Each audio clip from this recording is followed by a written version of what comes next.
Hello and welcome back to the June May channel. My name is Paula Jean and I hope you're having a lovely spring if it is springing where you are. It certainly is here in LA. Springtime is spectacular here. I never get tired of it. I'm actually getting ready to head up to Montreal with my husband. We're gonna have a party for his mom. My mother-in-law is turning 90 and I looked at the weather forecast up there and comme d'habitude, it is all over the place.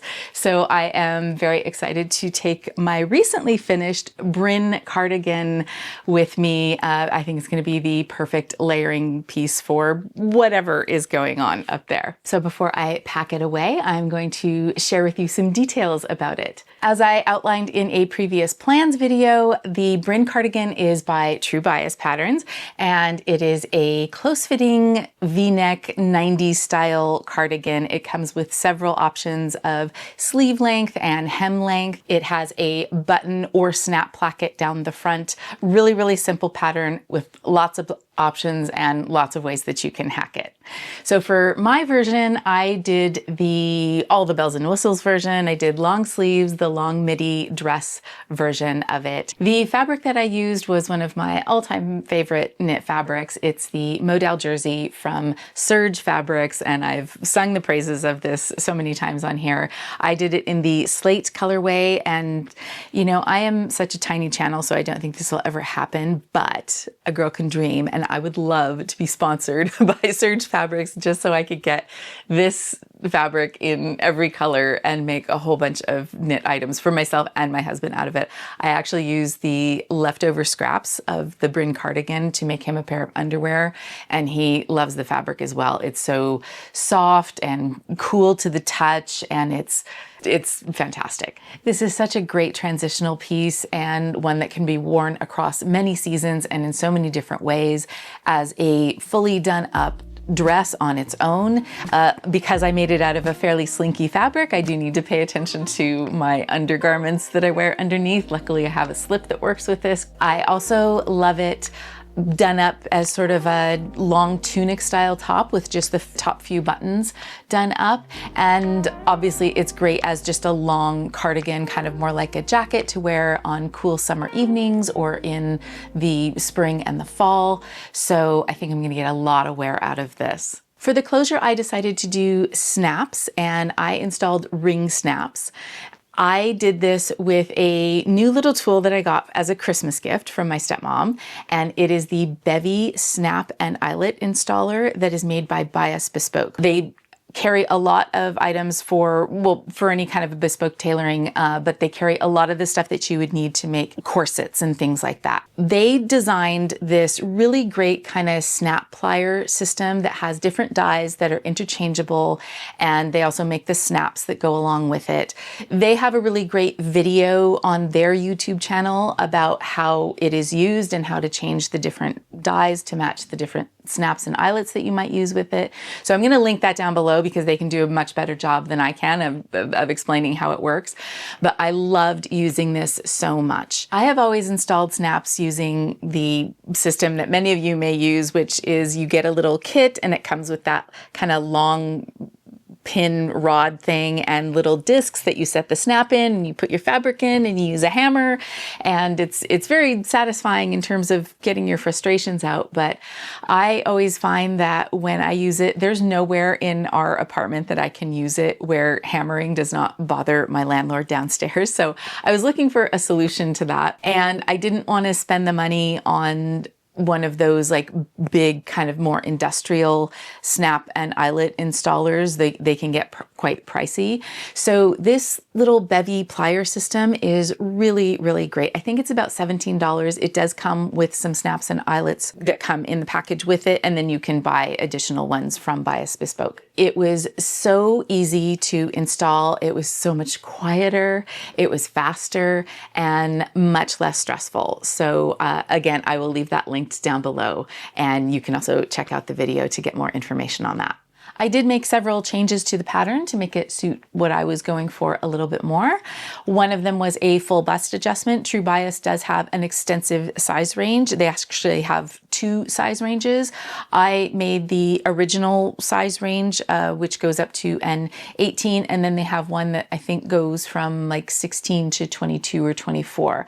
The upper size range is drafted for a D cup, but the lower size range is drafted for a B cup. So for my bust, I needed to do a full bust adjustment. It also has, in keeping with that 90s style, a very skinny neckband that just is, it's cut in 2 pieces and it attaches at the center back.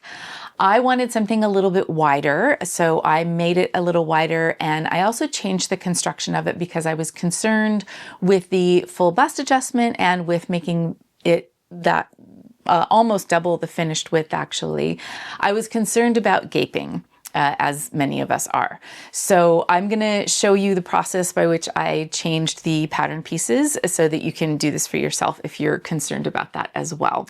I also wanted a little bit more ease in the bottom part, so I extended the width out at the hemline about 2 inches at the side seam, at each side seam, and then from the hip I just angled the side seam down to there. So it's not very much, but it does give me a little bit more room down there, and again, because it's a slinky fabric, it kind of gives some swish factor, and that worked really, really well. So let me take you through the pattern changes that I made for the neckband in case that will be helpful to some of you. So this is the neckband piece. You cut 2 of these and you sew them at the center back. And if I fold this in half, and you have a 3/8 inch seam allowance, so if I fold that over, the finished edge is 5/8 of an inch. And for some people that is just fine. I wanted mine a little bit wider.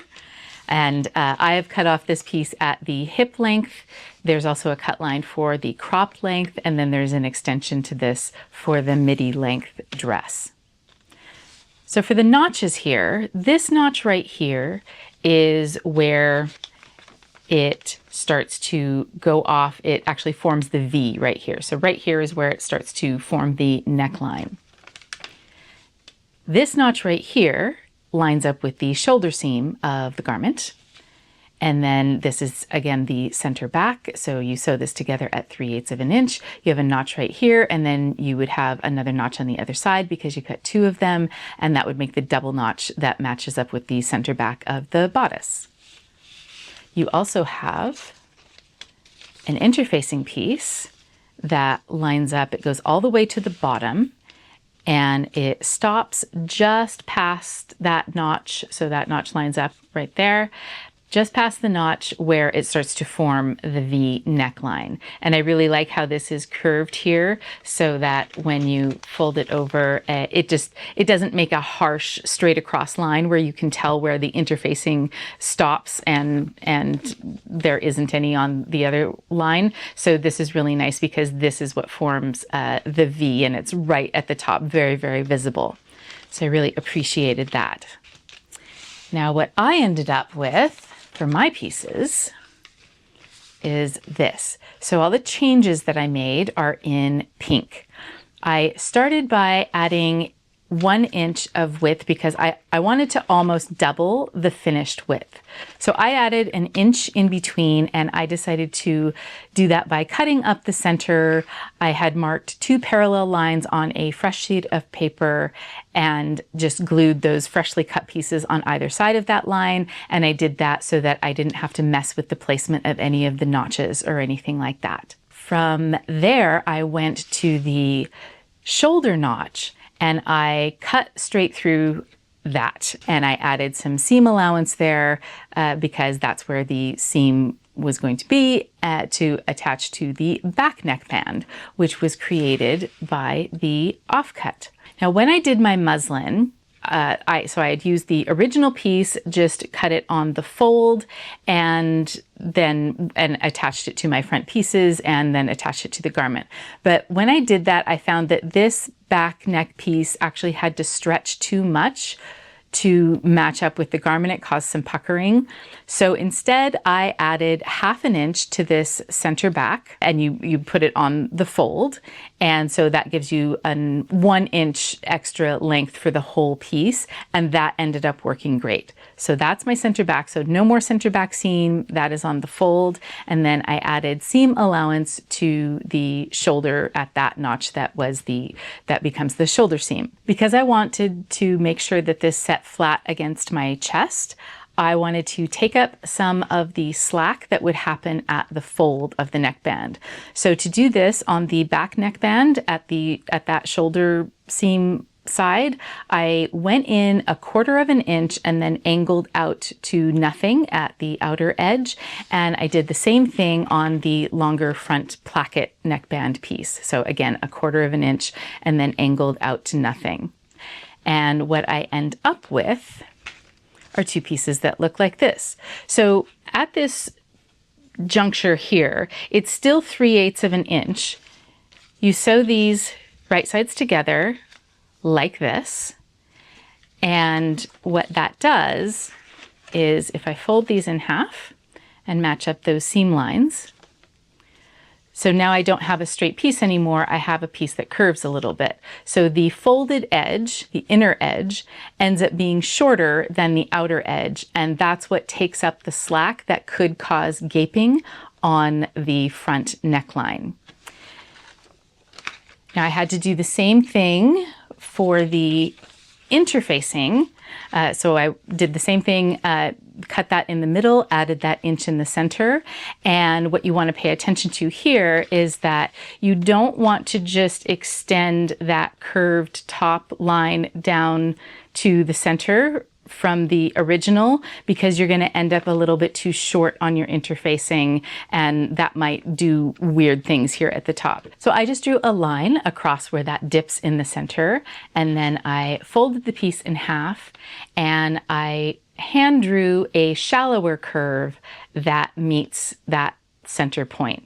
So then I end up with an interfacing piece that again matches up perfectly, and it goes up just past that notch, and I don't have to worry about any holes that would have happened or any weirdness that would happen at that fold line there. So that is how I created a new neckband, and I hope that that was clear and that it is helpful for you and that you no longer fear gaping neckbands. I also decided to use some tiny scraps that I had left over of the olive rib knit fabric that I had with the tiny black stripes in it, and that was I showed that in my previous video, but I had a little bit left over, so I decided to try out the sleeveless version and the cropped length of the Brynn pattern. So I did the same thing that I did on the neckband on the armbands for it, so I made those a little bit wider, and because I had so little of the olive rib knit left, I actually couldn't even make the full cropped version. So I just got as much length as I could, and I used the same black ribbing that I used on the neckband and the armbands, and I made a waistband out of it, and that was super simple, and I think it actually turned out really, really cute. Technically, I could have done, buttons and buttonholes so that I could wear it open, but I really didn't see myself wearing this as an open vest garment. So I stole an idea that I saw from Whitney over on Tomcat Stitchery. She did a version of the Brynn where she just sewed the buttons all the way through, didn't make buttonholes, and so it's just fixed with the buttons. And I really liked that, and I thought it was perfect for this version of the pattern. So I did the same thing because I had these olive buttons that matched perfectly. So this will be a great summer top, and I can also wear it over a long sleeve t-shirt or whatever in the fall and the winter. So that was my Brynn cardigan adventure. Thank you so much for watching. I will, of course, leave the pattern link down below, and I'll also leave a link to that awesome modal jersey from Serge Fabrics if you want to check that out. And in the meantime, take great care of yourself. I am going to go do laundry and get packed for Montreal, and I will see you in the next one.